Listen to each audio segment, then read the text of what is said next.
you have questions there also? Okay. We'll see. There are a lot of questions today. Okay. We'll take them as we can. That's fine. We have time. If you don't mind, I'll wait. I'll sit longer. Okay.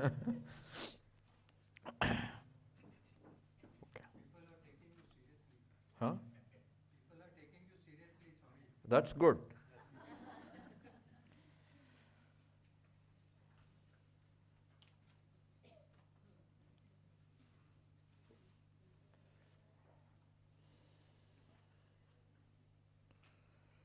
Jaya Raghunandana, Jaya Jaya Rama.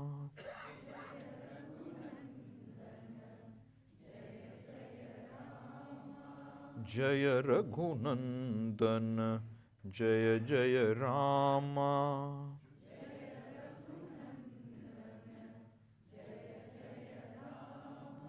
Sita Rama, Shri Raghurama.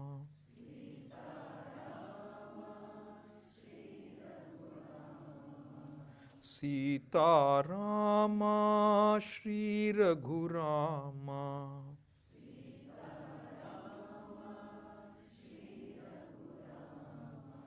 Pashupati Ranjana, Pavana Nama.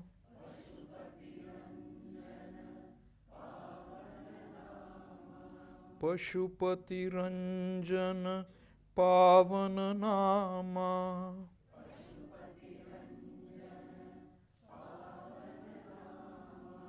Papa Vimochana, Shri Raghurama.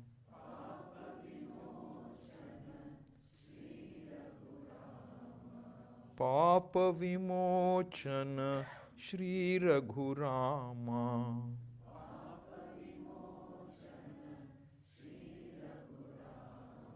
Rama Rama Rama Rama.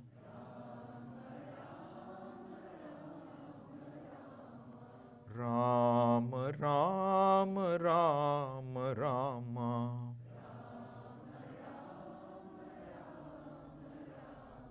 Rama Rama Rama Rama Rama Rama Rama Ram.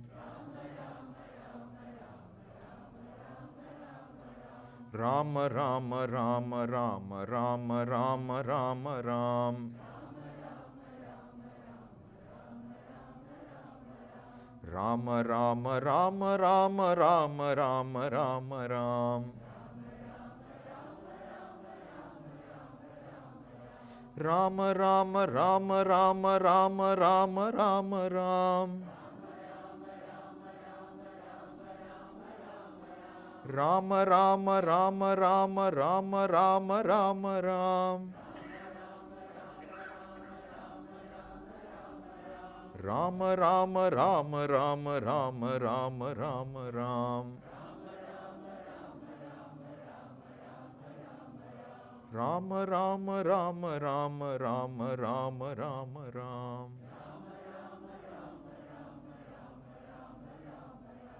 Jaya Raghunandana, Jaya Jaya Rama.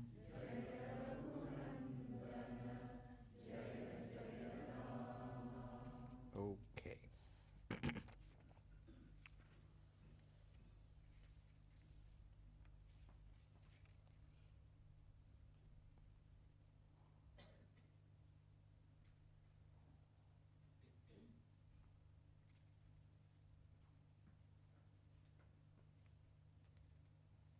Okay.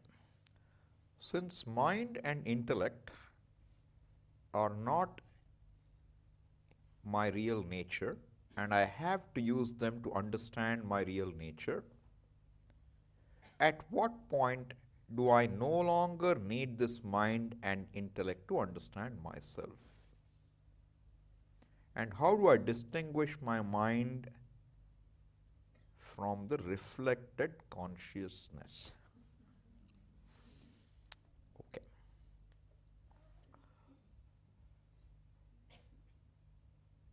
Who is the person? Questioner? There, okay, good. See, the mind, whether you want it or not, will always be there anyway. Okay? So when you say, yes, you have to use your mind to understand your real nature, but what point do I no longer need this mind to understand myself? After you understood.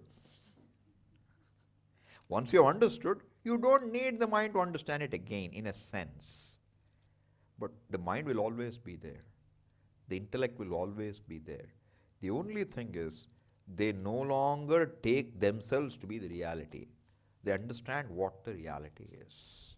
And the mind and intellect have no problem. Nothing is a problem once the reality is understood. Okay? How do I distinguish my mind from the reflected consciousness? This reflected consciousness is not a word I use so far. Okay? But, see, the idea is this.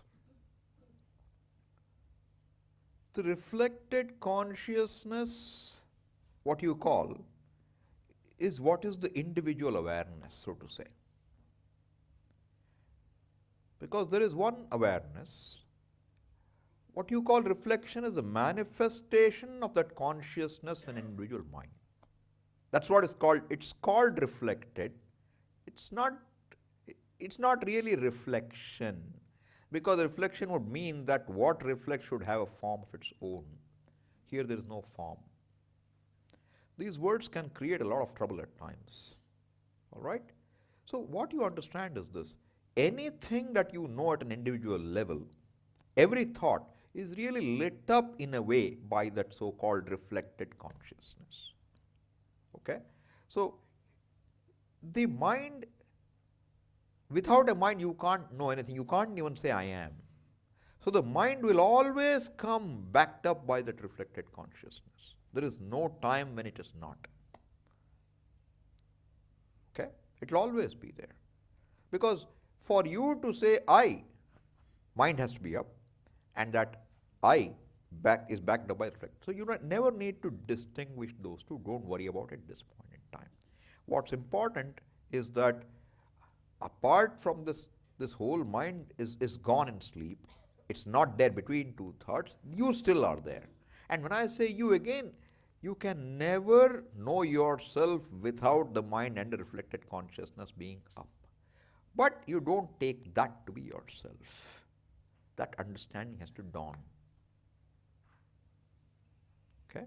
Because the awareness is sahajam, which means it is there and it will always be there, and it is not a problem. Identity with that is a problem. Okay. I hope it makes some sense. May not be very clear. I was thinking that mind and intellect were some kind of tools we have to use to understand our real nature. True. You are using it right now. If you are not thinking in this class, there is no class here. So you have to use it. So you use your mind and let's just use the word mind. Intellect and same here. You're using your mind to see what the mind can see as untrue. The mind can see certain things untrue. Like when you say, I am this body. I can show you the body is changing, you are not. This is logical. You use your mind to say, what I thought about myself is not true. You can negate it. You have to use your mind there. But you cannot use your mind to objectify Atma because it's not objectifiable. But you use it to negate what needs to be negated. You use it to remove all wrong ideas. That's the use of the intellect. Finally, the intellect has to resolve. It has no job. But it's very useful to do the na iti na, to negate what it is not. Okay? Thank you. Yep. Desires appear to us. We should recognize them as desires and not identify with them. Okay? We should drop nonsense desires, foolish desires. Okay? But there are desires that don't seem foolish. They seem more like purposes, something that if I can reach or grasp will enhance my being. There are desires that if I ignore or drop, come in future and haunt me. Fair enough. I regret not doing something. That leaves me uneasy. Are there desires we should not drop? Are there desires that are more like our duty or karma?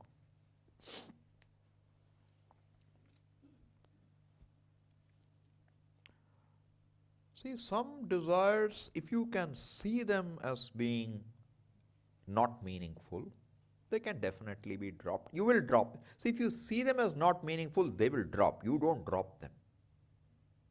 See the difference between the thing. I drop or it falls off. A fruit on a tree, when it's ripe enough, it drops. You don't pluck it. Right? Same way, when you see something as not contributing to anything useful, it stayed because you thought it had a value in your life. If you see it as not valuable or hurting you, it will drop. You don't have to do anything about it. It's like garbage. You don't try to hold it. It goes. Right? So that part is fine. But then something which you think has value for you, you can't drop. Even if you drop, you will dwell on it in your mind. Right? Now suppose having studied, having understood, you see clearly that this desire is not going to be useful to me. Still, it is better to not forcibly drop it if you have value for it. But sometimes, let's say, just hypothetically, I am addicted to alcohol. I have a desire for it. I know very clearly it is not useful to me. And the only way I can let go is by letting go. Then I have to do it. So certain things you have to, because where you know it won't serve a purpose and you are able to say no, say no. That's what they say, right? Say no to drugs. Say no. That's the catchword. Say no. The desire will come. You have to say no. That's legitimate. But if there is a desire which is very strong and which is natural, like say some people will say, I don't know, some people have the idea that marriage is not good for Vedanta. So I have this desire to get married, but I don't want to get married. That may not work because there is a strong desire and that desire is repressed, then it can come back to haunt you, or you might be able to process it away. It depends. So in general, we are not trying to suppress desires. The word should and must we try not to use, because that means you're trying to play God. Should and must means definitiveness. You don't have it. Best way is desires drop off. You don't drop them. Means you understand your desires for what they are. That's the best way to deal with it. Okay?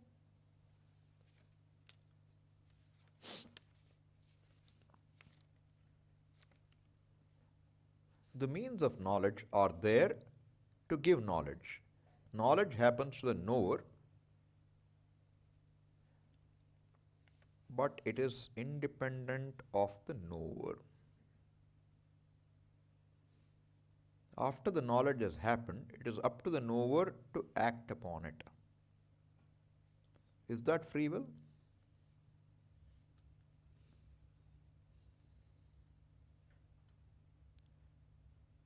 Yeah, wherever you have a choice, wherever one has a choice, that is free will. Now, I say, look at this rose in my hand. Please look at the rose in my hand. You can't oblige me. You can try, but you can't oblige me. There is no free will. What is in my hand is what you will see. You have put the pot down. I can put it down. I need not put it down. I can throw it away. This is what we say is kartrutantram. Kartum shakyam, akartum shakyam, Anyathava kartum shakyam. You may do, you may not do, you may do something very different from what is said. This choice is centered on your will. This is what we call is free will. Wherever you can choose to do or not do, that is free will. Clear? Okay. In the case of Atma Jnanam, Shastra says no knowledge is needed. Where does it say no knowledge is needed? Okay. What is the difference between the nature of knowledge after which action is needed and the nature of Atma Jnanam upon which action is not needed? I see. Okay. Fair enough. Clear. What does it take to act? Suppose you want to do something. Suppose I say, all of you interested in having an ice cream after satsang, please come to Amul store. Who will come? Whoever is interested in Amul ice cream should come. Correct? You think you are addressed. If you think you are addressed, please come for, if you want to come for Amul ice cream, you may come.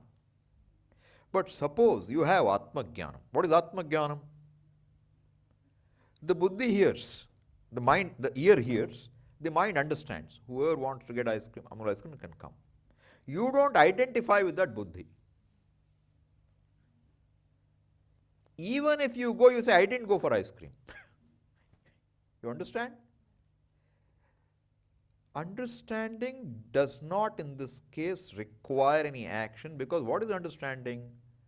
The understanding is there is only one reality, which is me. Any action requires at the minimum an agent of the action. A karta. Karta is prathama karaka.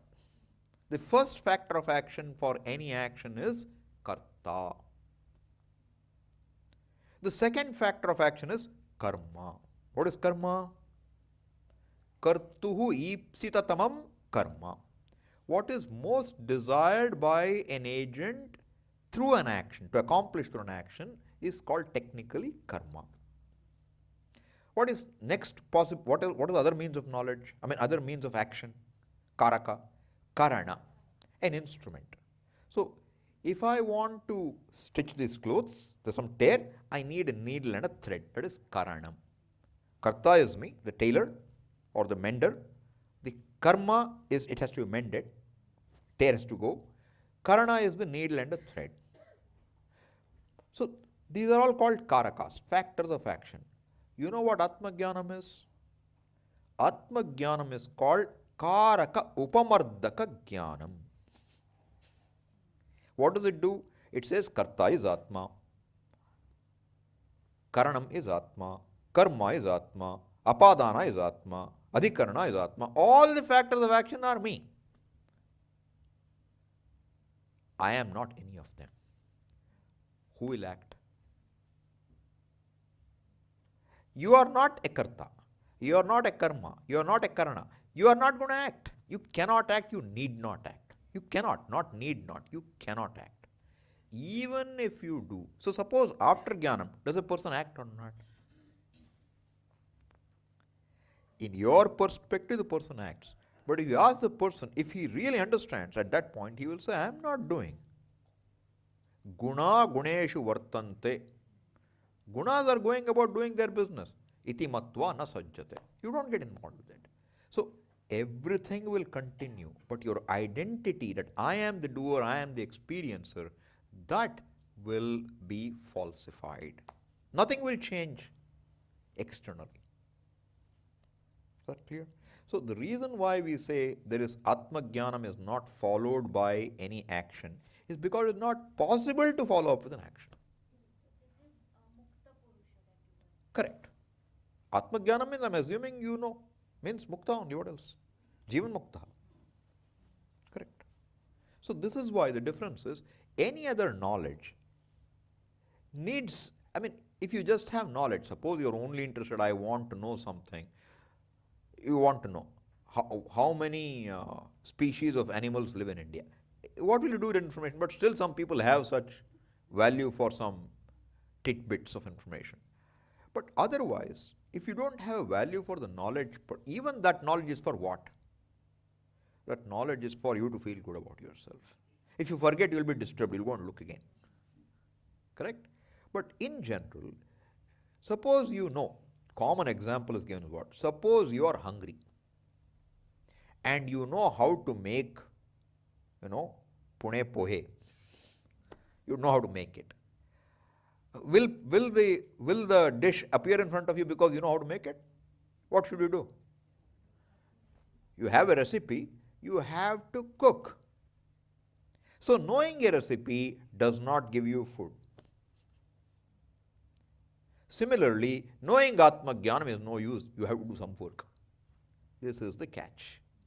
They will say, just knowing cannot solve a problem. Something you must do after it. And somebody will argue that something is you have to sit and do meditation. You have to do something. Because they say only knowing cannot give a result. Like recipe. We say recipe is okay because after recipe you don't become the recipe. After you eat the recipe, you don't become the recipe. What's your identity? You are a knower of the recipe. You are the same fellow. After Atma Jnana, what happens? You went in saying, I am going to know Atma. When you came back after Jnana, what is there? There is no knower. There is no known. There is no knowing. There is only Atma. Who is going to do what? Karma means you have to accomplish something. There must be something unaccomplished. The pot is not there, I have to make a pot. Food is not there, I have to cook the food. Atma is cooked already, okay? Siddham. It's always there. So who is going to do what? This is what is the substance of Brahmarpanam. That's why we say it when eating food. Brahmarpanam, Brahmahavihi. Arpanam, that with which you offer food, this hand or spoon is myself. Brahmahavihi. What is offered is also myself. Brahma means, Brahma is myself understood, okay? Brahmagnau. The fire of digestive fire is also myself. Is also Brahman. Brahmanahutam. The one who is offering, the Karta is also Brahman. Then what is remaining? Brahmaivatena gantavyam brahma karma samadhina. So the whole idea is to remind ourselves when eating also, even though you are eating, can you be alert? Eating is happening in your presence. You are not the eater. Suppose you have a choke. Can you eat? Food goes the other way. Is it voluntary or involuntary? It comes out. Eating happens in your presence. If something goes wrong medically, you can't swallow the food. Your swallowing function will die. Therefore, everything when it happens right, we think I do. I'm talking to you, I think I'm talking to you. Till when? Till Bhagavan decides Maunam is my lot. Voice can die. One can be paralyzed any moment. So, everything happens in the present. The possibility exists, and the possibility of not happening also exists. Every possibility is Bhagavan. Every outcome is Bhagavan. Everything is Brahman. If that is your understanding, then how will you do anything? Therefore, after Atma Jnanam, na kinchit karma apeksha. Okay? Clear?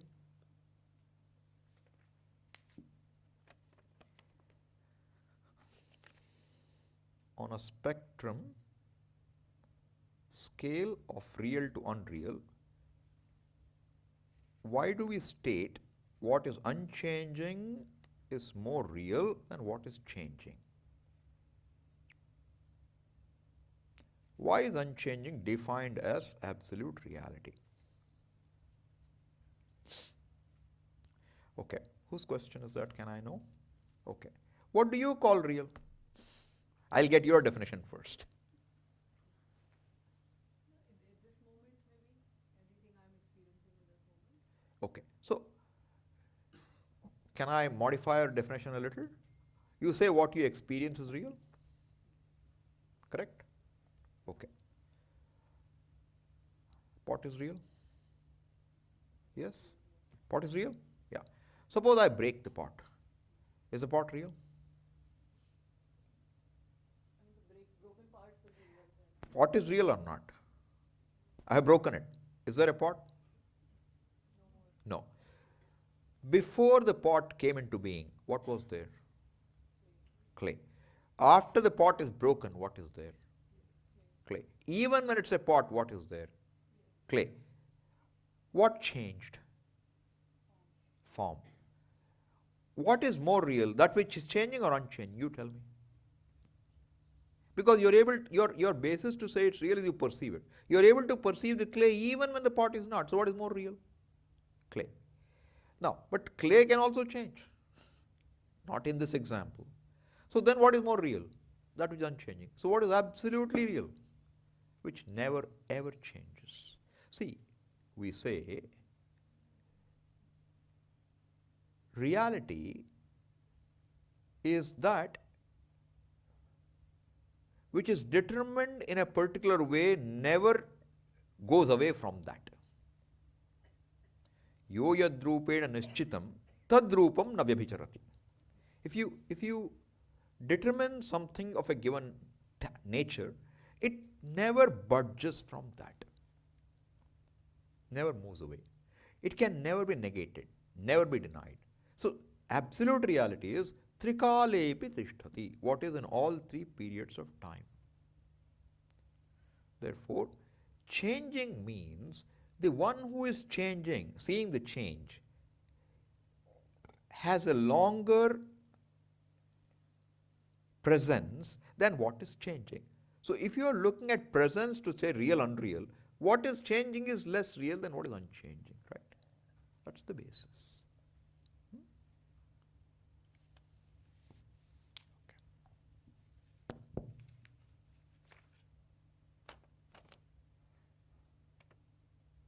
You always talk about suspending the will during meditation. To stop the demand for change, we suspend the will. Is that right? No, not necessarily. When you are listening to me right now, your will has no job to do. If your will chooses to listen to me, you can listen to what you like. You understand? I told you what is will? Where you choose, you can do, you may not do, you may do differently. Now I am saying, Rama. What did you hear? It is not based on your will.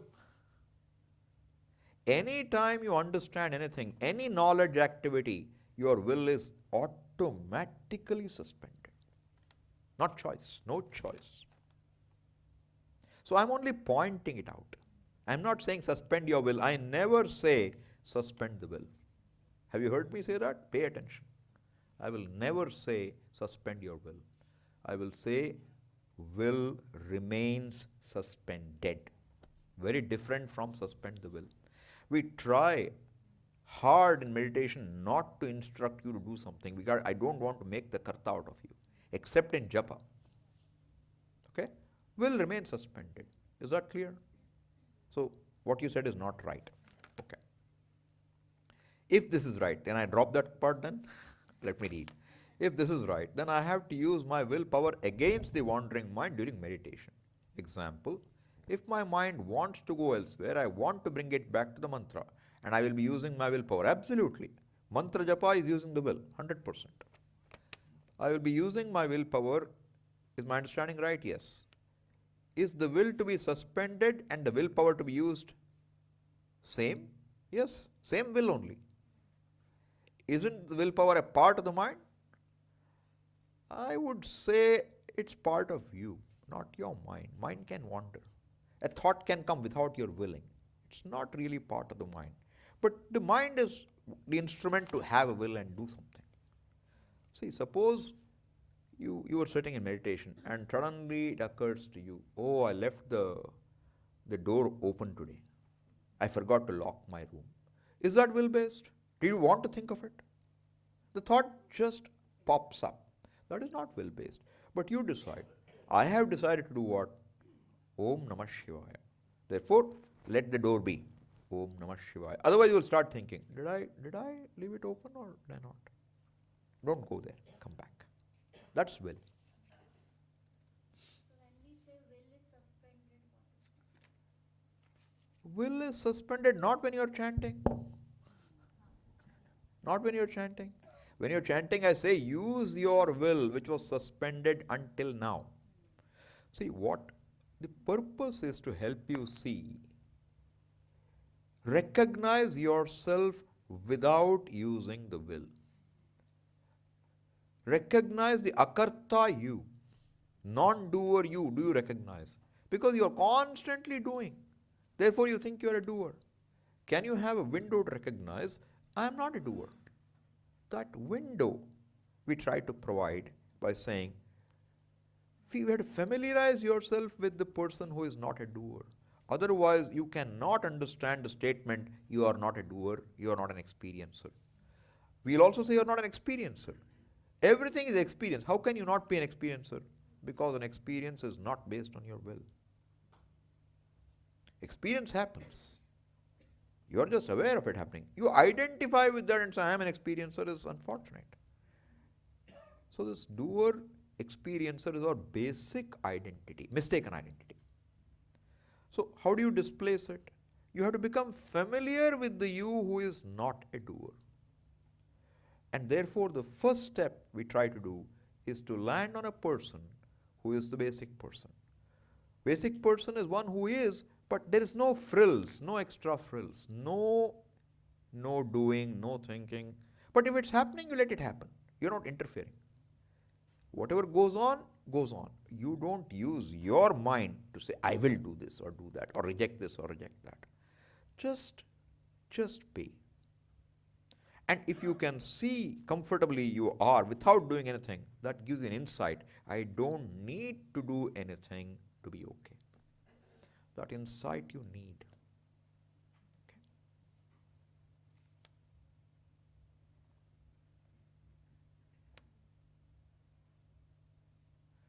Your question is answered, I guess.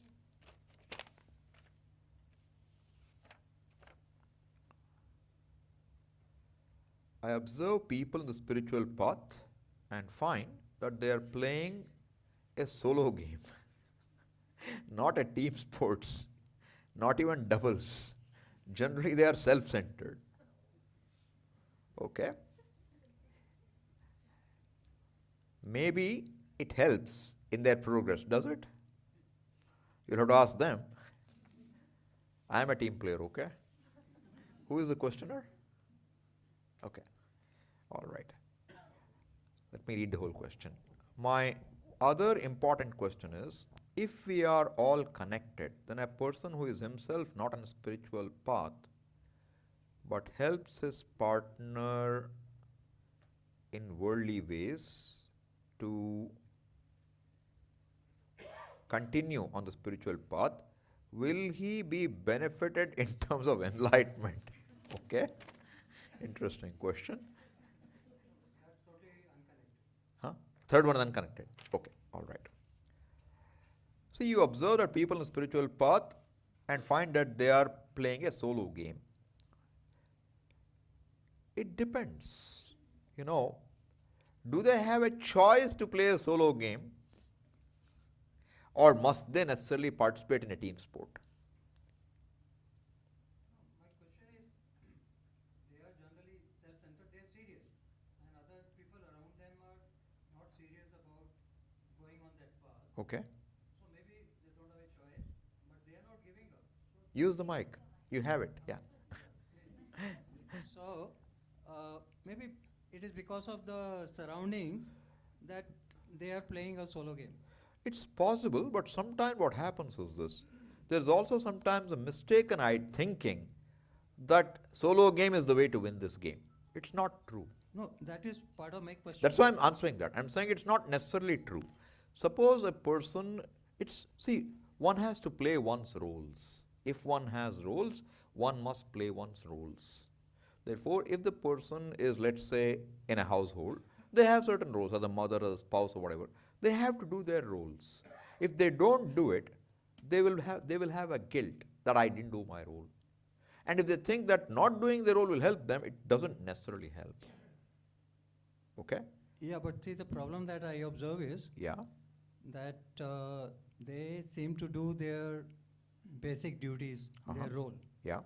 But when we have a get together, Yeah. let's say, some place we go to, They'll opt out. and all such people are there, I find that they are not considerate for others. It is generally, if there's some Fair problem, Fair enough. they will not point out, oh, this is going to hurt somebody will get hurt unless this is taken care. If there is some issue, I have found generally people are busy. You mean they participate, but they don't participate actively? Is that what you mean? No, they are participating only in their objective. They are not considered in the household. Yeah. They have a responsibility. Yeah. But in the society, Yeah.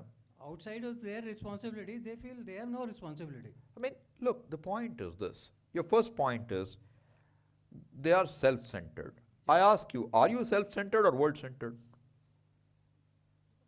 I think I am in between, Look, No, this is a fine. reality. No. The point is this. Why do you do anything? Why? Why do you do anything in life? Suppose you participate in the world in team activities. Yes. Why do you do so? Because For I the feel- world's sake? No, in my case, I mean, Huh. I'm talking about myself. Yeah. In my case, I feel we are connected. So if So you I have, didn't, so I have a responsibility towards others also. fair enough. But all I'm saying is you do so because it makes you more comfortable. Yes. So everybody does what makes them comfortable. So you are equally self-centered as the other one. Yeah, It's I only don't- what's your I choice. don't have an issue. I'm only saying. No, I'm saying the word self-centered is applicable to all, not one. Everybody is self-centered. If they are not, they're stupid. But the only thing is, the self-centered in the beginning is I, me, and myself is only this body, mind, sense complex. That is not No, self. I don't mean that. The self, I if the don't self is understood fully, the self includes whatever. That's why Vasudhaiva Kutumbakam. The whole world is my family too. But I don't need to participate in everything. I mean, look, when you understand that participation is not what is what your interest in life is, you're not looking for something out of it. Maybe you're participating because you have to, you don't have a choice. If you had a choice, you might have opted out of the gathering. Right? It's quite possible. And there is nothing, I'm talking about voluntary participation. yeah, so they don't So want to. Those people, they avoid, I mean, the Fair. people I observe, Fair enough. they generally avoid the voluntary participation. Fair enough. So you're saying, will it help in their progress? It may. It may Because, help. yeah, Fine. because they don't want to waste their time unnecessarily. Fine, it's okay. That's fair, yeah. It's okay. I don't have No, so much of problem okay, with that. yeah. But my second question is Yeah. for myself. Yeah, That is more important for me. fair enough. That when you help them in their pursuit, will you gain enlightenment? You will gain some punya. Punya means some good situation will come to you. Enlightenment, if it happens by doing something, you would have gained it. But enlightenment is not a situation. It's not a feeling. It's not a thought. It's an understanding of the reality of yourself. Therefore, enlightenment you don't stumble upon. You don't somehow land up there. You have to, I told you, you have to actively choose that as your purpose, and there is no becoming involved. You don't become enlightened, you discover you are already enlightened. See, the way I understand is enlightenment is like crossing a level. Is the way. No, please hear me out. Hmm. So I'm hearing. So my question is not that will I cross that level, no. But will this help me in if I also, work on it, will it help me? In general, whenever you are reaching out, helping somebody in any way, that will help you, in general. Okay, I think Yeah. fair enough. Okay? I think. In terms of one's desire, want to get rid of one own inadequacy, what is the difference between contentment and moksha? Are they same? Is contentment an intermediate state? Is contentment a false state coming in the way of putting in more effort to attain moksha? Okay, if contentment is unmoving, if you are always contented in all times, in all places, in all situations, and even if situations change, you're fine. That I would say it's moksha. If you don't want anything to be different, you're contented means I'm taking it, you want nothing to be different. You're totally at ease. And there is no inner, desire I should have it, not laziness. There is absolutely no demand. Then it's free. But if the contentment comes and goes, that is samsara. No, I understand. Yeah. I understand. So that's what I wanted to clarify. Yep. Because sometimes I've seen why this question was important is this applies to me also, and I have seen that at times people are not first gauging the level of contentment of the other person. Supposing it's your child, and he is by nature a very contented person, okay, and the parents are forcing him, no, you have to do this, otherwise you will be in trouble. You have to. I think this contentment is a very God-given quality, if I may call it, which needs to be handled delicately in other people, and especially the people under you.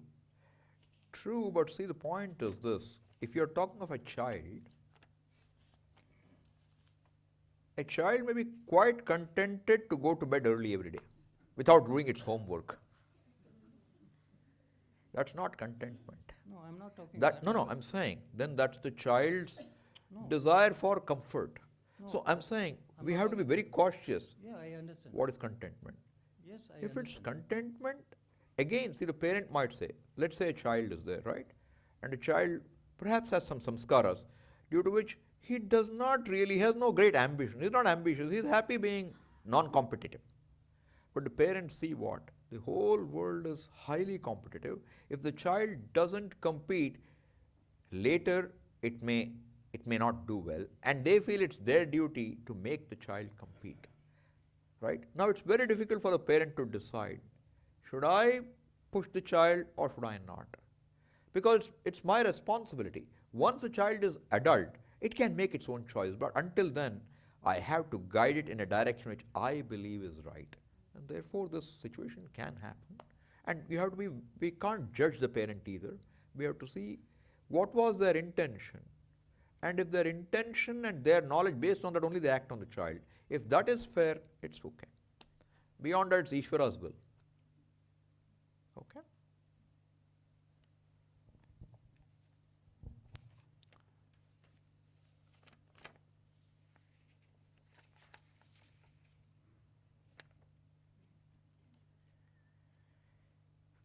Okay, which one should we take? There's a longer question. Let's take this. Our life is a pursuit of happiness. Seeking bigger sources of happiness comes natural to us, which is nothing but finite expression of the limitless infinitude referred as Ananda. Then when it is so obvious, why don't we naturally gravitate to this infinitude, limitless? Why doesn't it come naturally? If you recognized what is being said here, you would gravitate. That is what we call as mumuksha. You don't look outward, you want that freedom from seeking. That is what is Ananda. You will look that way. But if you don't recognize it, you will not gravitate because you don't see it that way. Question is from you. Okay. So, see, if you see something very clearly, suppose you went to a buffet, and you saw a range of food. Where will you gravitate? You will gravitate to the food you love, naturally. But suppose there are 5 unknown dishes there. What will you do? You have to take a chance. Or you will go to the safe bet. Right? So I'm saying if it's very clear, you will gravitate. But book tells there is Ananda here, but mind tells there is Ananda there. Where will you gravitate? Book won't win. Mind will win. But the other two aspects are very easy, obvious, like Sat and Chit. Why this one is elusive? It's not true. You tell me Sat Chit is easy, it's not true. You neither understand Sat nor Chit. If you understand that, Ananda will be understood. Like I understand that I exist in all three times and in all three states. You And say so, but let's leave that out for now, okay? Look, the difficulty is this. You are thinking that the word Ananda means happiness. Okay? Now, what is Satchidananda? It is the Swarupa of Atma, which means you are always Satchidananda. Now, when you are sad, are you Satchidananda or not? Yes, technically yes. Not technically. You better say you are. Sadness is also Satchidananda. Crying is also Satchidananda. Feeling desperate is also Satchidananda. Is that what you call Ananda? Is that your understanding of Ananda or no? No. Then that is the problem. What is Ananda? Anantam. Yes. Limitlessness. What is limitless? That which doesn't get displaced ever. Sadness cannot displace it. If sadness displaces, sadness will be outside Ananta. You understand? It's not displaced. Anantam is purely understanding.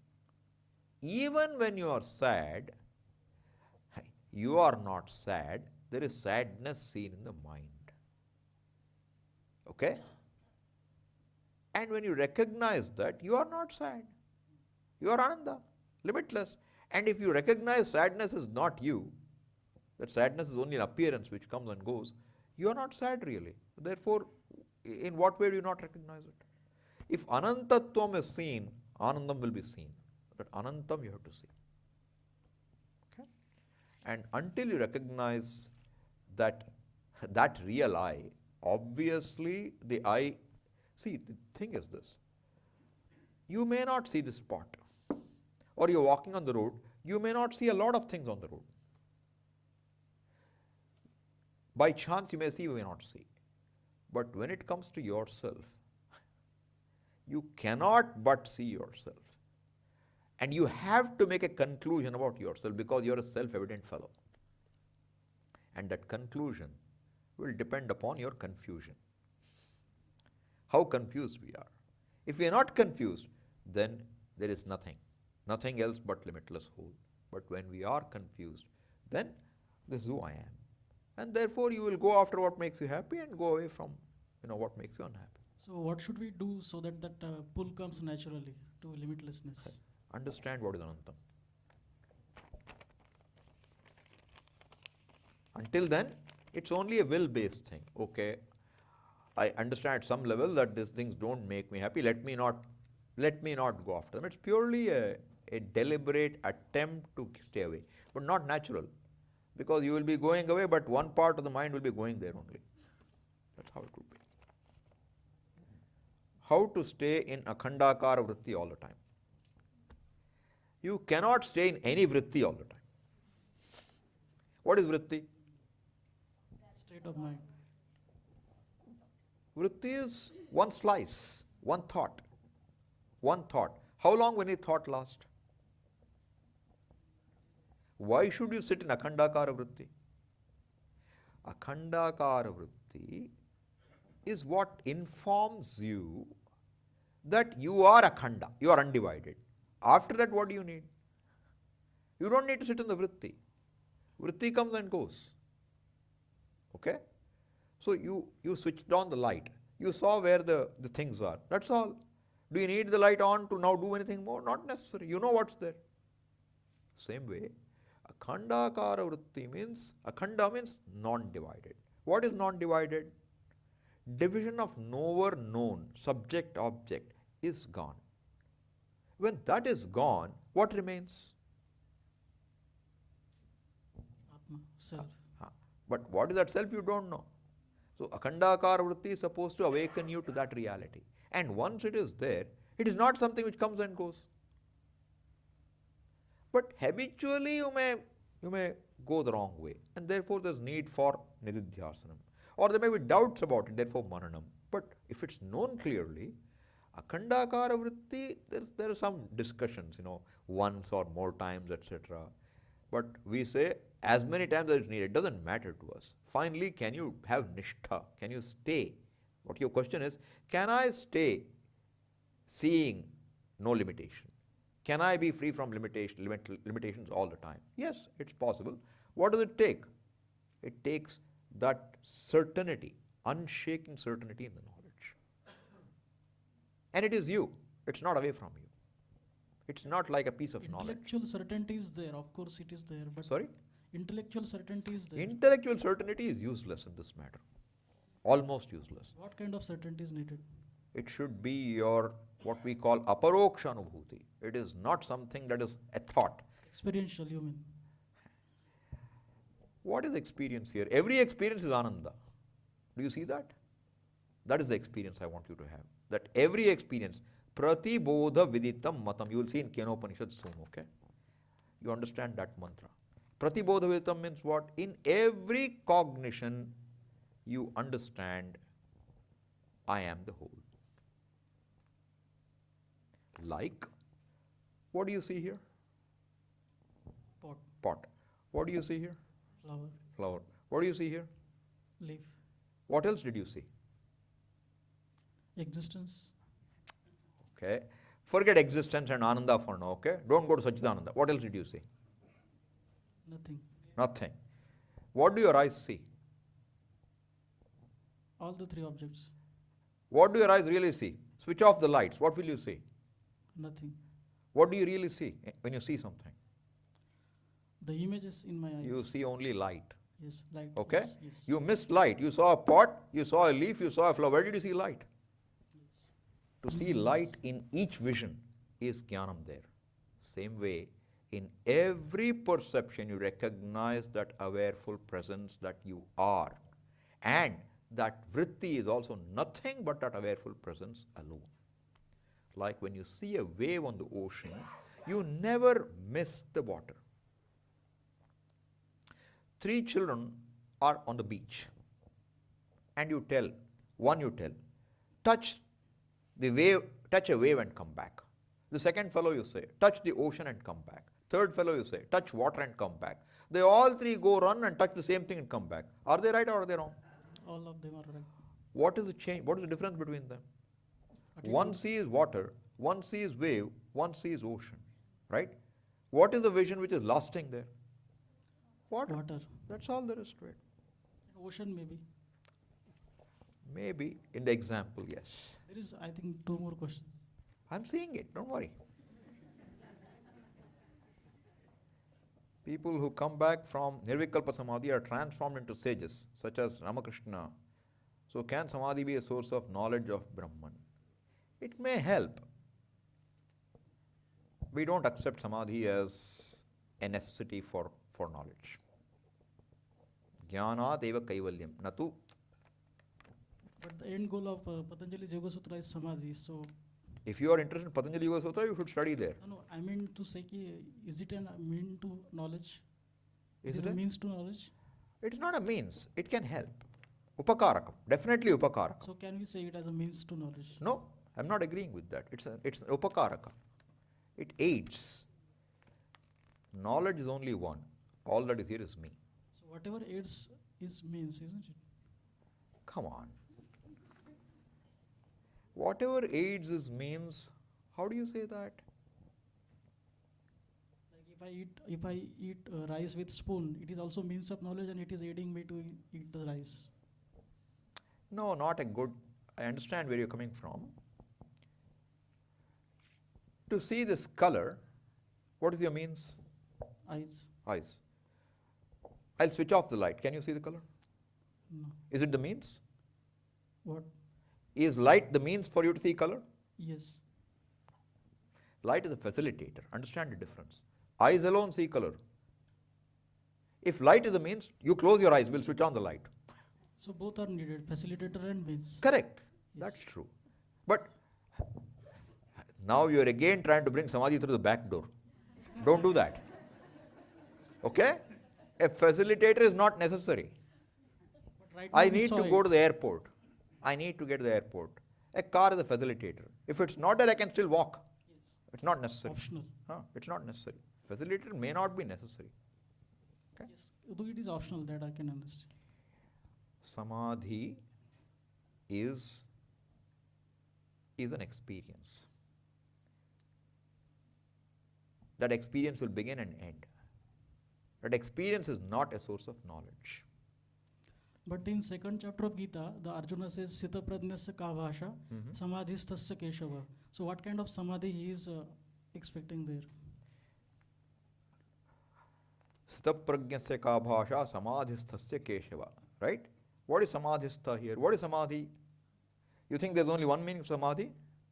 Samadhi can mean atma. Samadhi can mean mind. Samyak adhiyate asminit samadhi. You need a lot more Sanskritam to make that comment. So what difference is there in between that samadhi and Patanjali samadhi? Patanjali samadhi is chittavritti nirodha. And that Gita samadhi? That is not chittavritti nirodha. You expect you to be awake and listen. Okay? Not take off. Don't mix up the two. You'll get into So trouble. what was the meaning of that word samadhi in Gita? I don't want to say it offhand unless I look at Bhashyam once. But all I'm saying to you is samadhisthasya means where you are relaxed.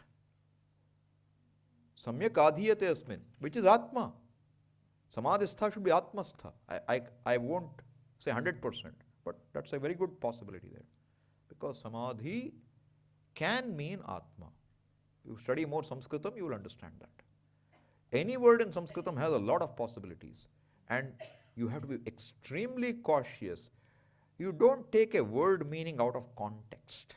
You have to apply the meaning in keeping with the whole context. This is called samanvaya. You can't just take a meaning just because you like it. This is what Purva Paksha does, okay? Not Siddhanta. So you have to be very cautious. See, when you study Shastra, you have to go with your view of saying, Shastra is a means of knowing, and I want to know what it's conveying to me. Not, I already think it says this and let me fit it in. Then you will fit it in. And that is not Shastra Pathanam. So you have to set aside your own ideas when you study. That is the right way to study. Be with an open mind. Be willing to see that what Shastra says is different from what you thought. That openness will bless. Without that openness, you will only conclude what you already knew. This is very common. If I go to a lecture or if I go to any talk, which talk do I like? Whatever they say, if you know that meets with my own interest, I love that. That speaker is very nice. If he says all things I don't agree with, I don't like him. That does not mean that fellow is wrong.